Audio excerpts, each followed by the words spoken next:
Hi guys, welcome back to my channel. Today I'm going to do Sherlock Holmes the Blue Diamond. I'm going for chapter 3. I didn't finish it all. There are 2 pages left, 18 and 19. Then I'm going to finish for chapter 4, 5, 6. Chapter 6 is the last chapter, so let's begin. He was a big man with a big head and intelligent face and gray hair. I remembered Holmes' words about him. He was wearing a dirty old black coat with a no t-shirt under it, but he spoke slowly, quietly and carefully. I looked at him and I listened to him and I thought, yes, this is an intelligent man. He was rich once, but now he has no money and things aren't easy for him. We found your hat and your goose some days ago, said Holmes, but we couldn't find you very easily. Baker, we didn't know your address. Why didn't you put an advertisement in the newspaper with your address in it? We waited and waited for an advertisement from you, but saw nothing. Baker smiled. I'm sorry, advertisements are expensive and I haven't got a lot of money these days. I had once, but not now, he went on, and well, I thought those young men in Tottenham Court Road and my hat and my goose, and I didn't want to go an expensive advertisement in the newspaper for nothing.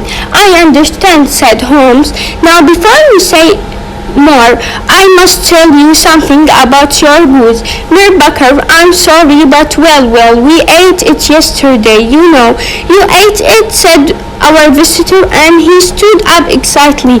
Yes, well, we didn't want it to go bad, you see, but we bought a nice new goose this morning for you. It's on the table there by the door. Is that all right for you? Oh, yes, said Baker happily. He sat down again, and let's see, I think we have it. Your old goose feet, head and everything, from inside it in the kitchen. Do you want those? The man laughed. No, he said, but I'd like to take that nice new goose some home with me.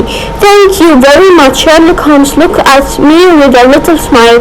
Very well, he said to Baker.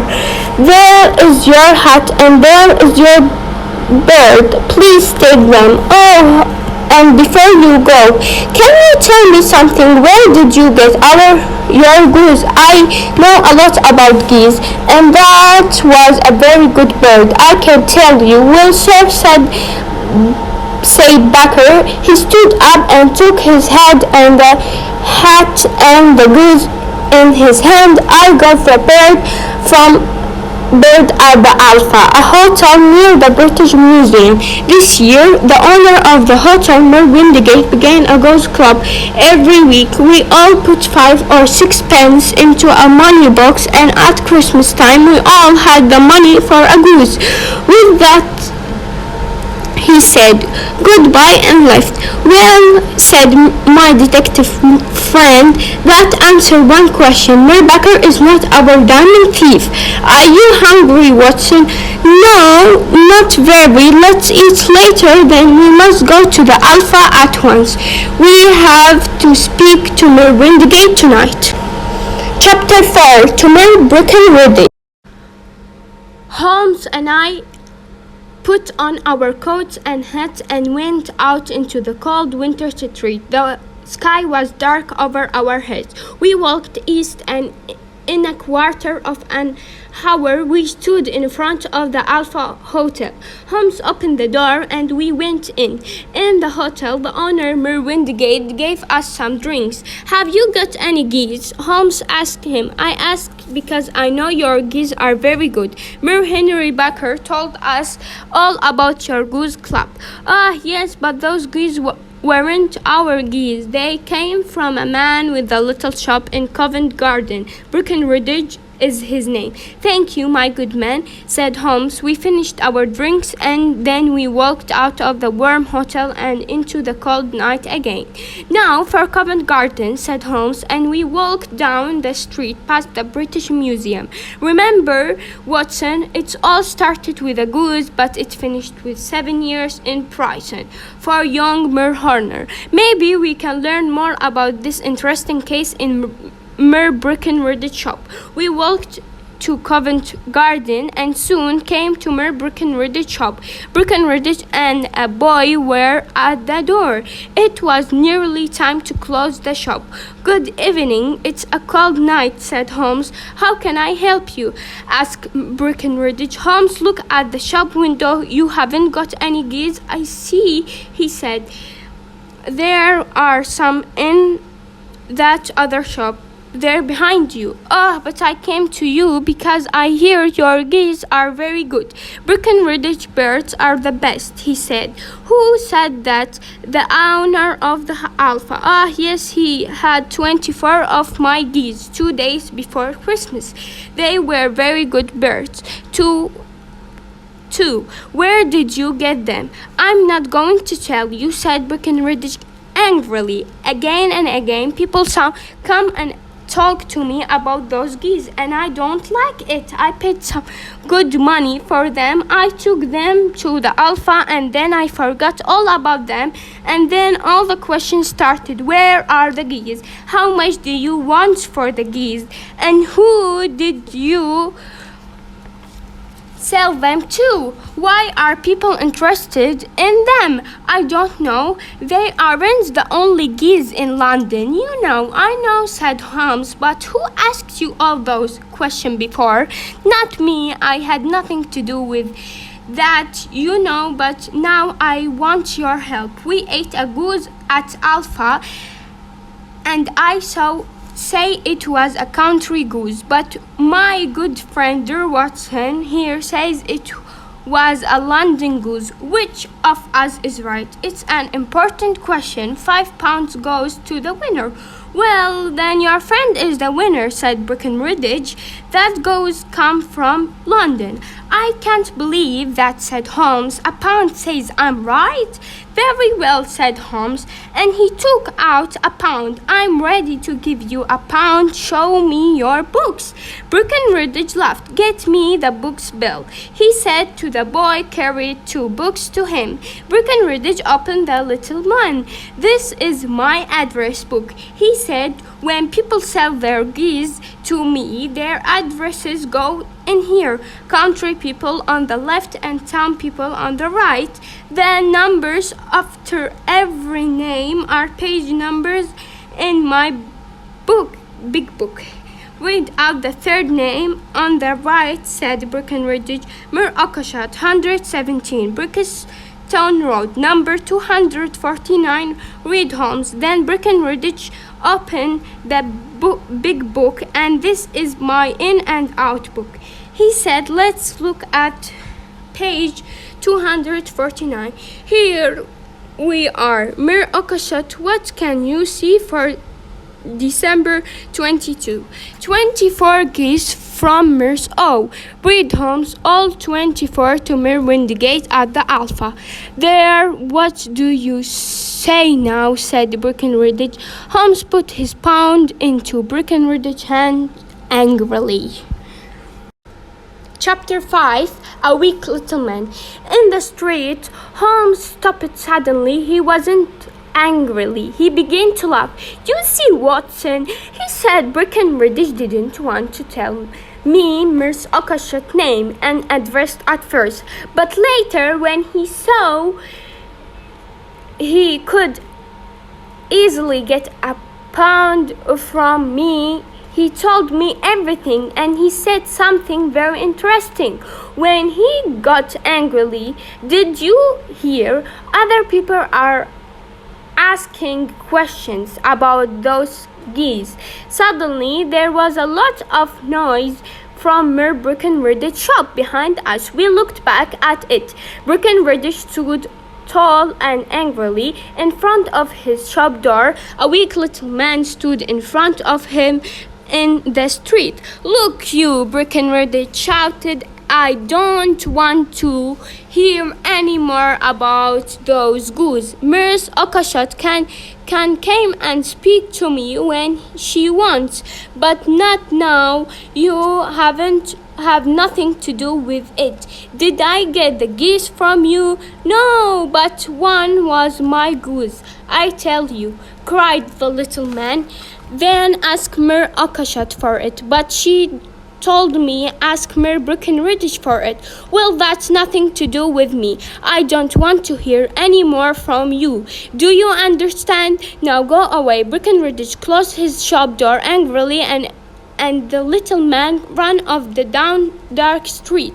"Maybe we don't have to visit Miss Oakeshott in Brixton Road after all," said Holmes to me quietly. "Let's talk to that man. Maybe he can help us." Holmes walked quickly up behind the little man and put a hand on his shoulder. The man stopped and looked over his shoulder at us. His face was white. "Who are you? What do you want?" he asked weakly. "Excuse me," said Holmes, "but I heard your questions to that shop owner.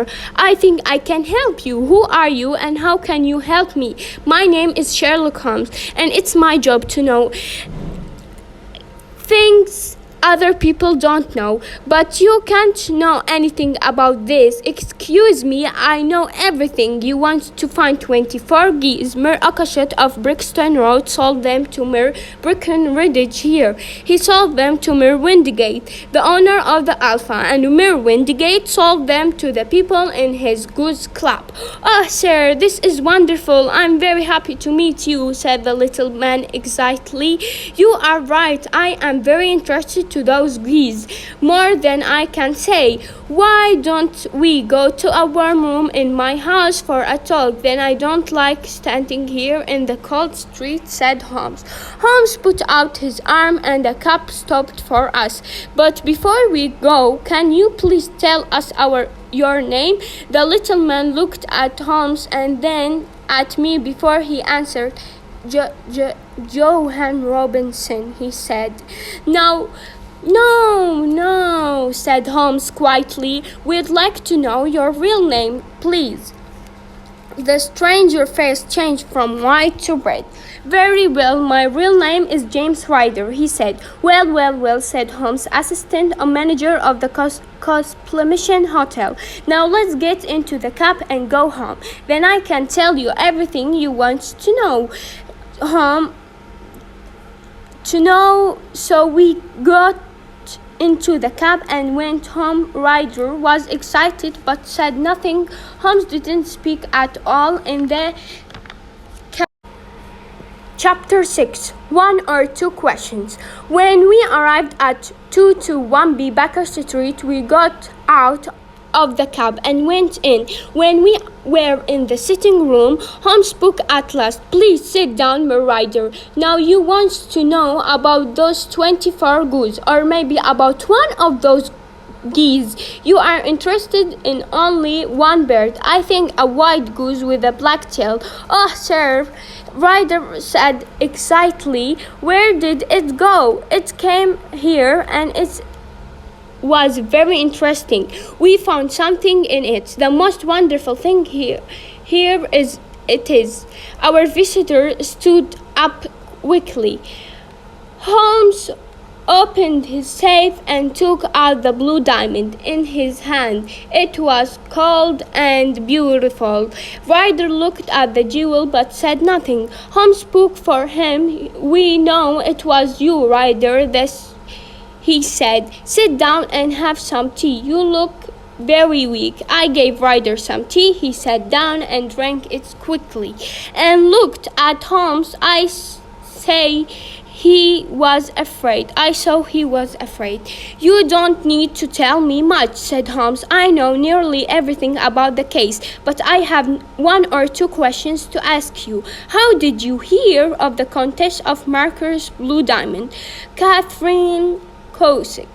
Her maid told me, said Ryder. I see, Holmes went on. So you and Kosik wanted to get the diamond and sell it for lots of money. You asked Johan Horner to come and repair the window because you knew he was being in prison. When he left, you took the diamond from the contest jewel box.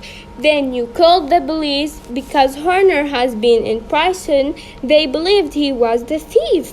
It was all very easy. Then, oh please, cried Ryder, now on the floor at Holmes' feet. I'm never going to do anything wrong again. Please don't tell the police. I don't want to go to prison. Sit down in your chair, said Holmes coldly. You are crying now, but didn't you feel sorry for young Horner? He knew nothing of this crime, but the police believed he was the diamond thief, and so he went to court and he is now going to prison, all because of you.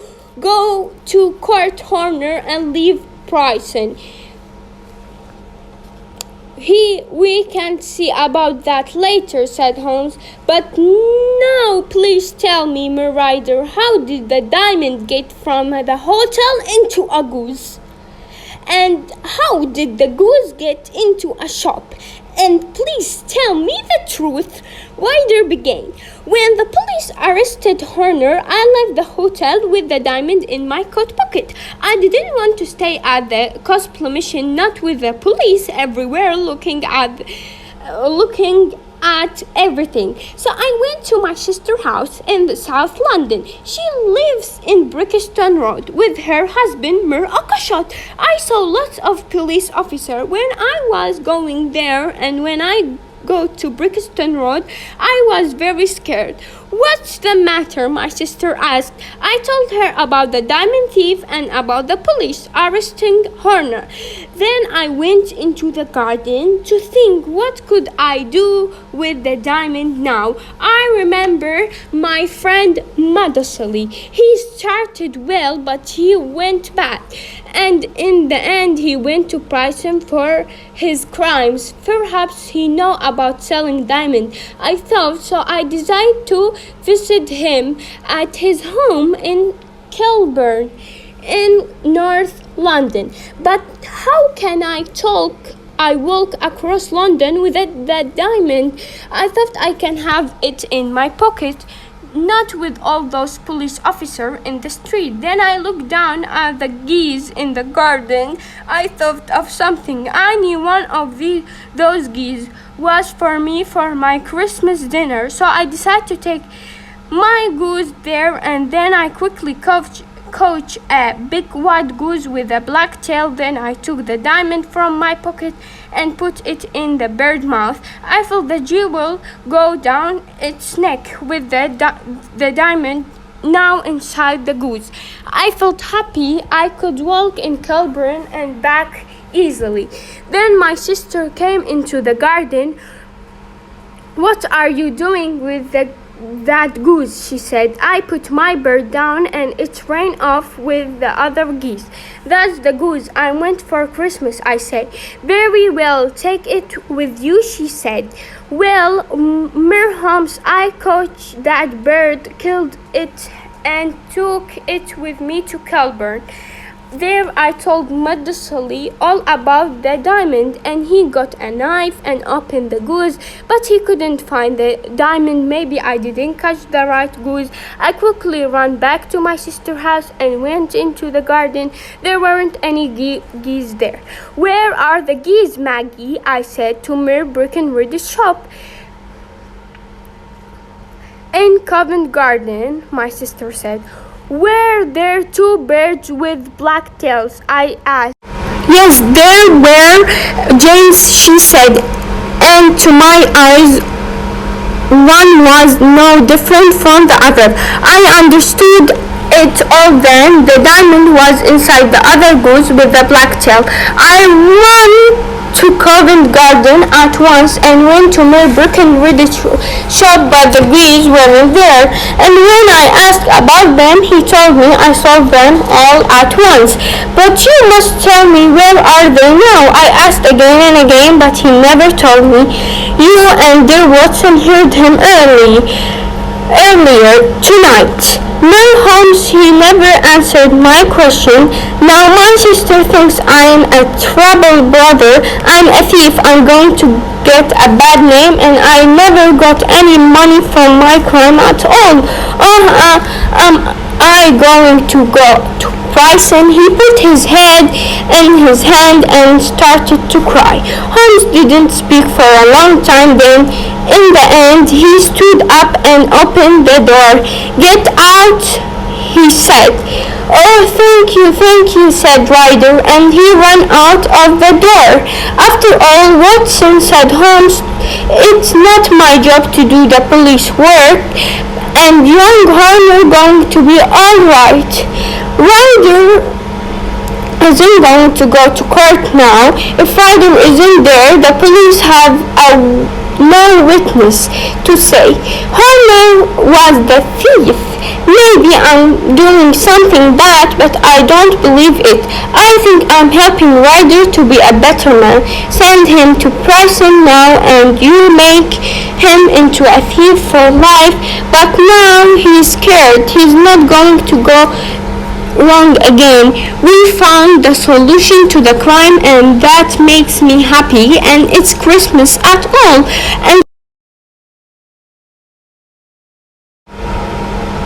And Christmas is a time to be nice to other people, I believe. And now Watson, let's ask more Hudson to give us some dinner. So guys, we finished. So bye guys, I'm going to do another story.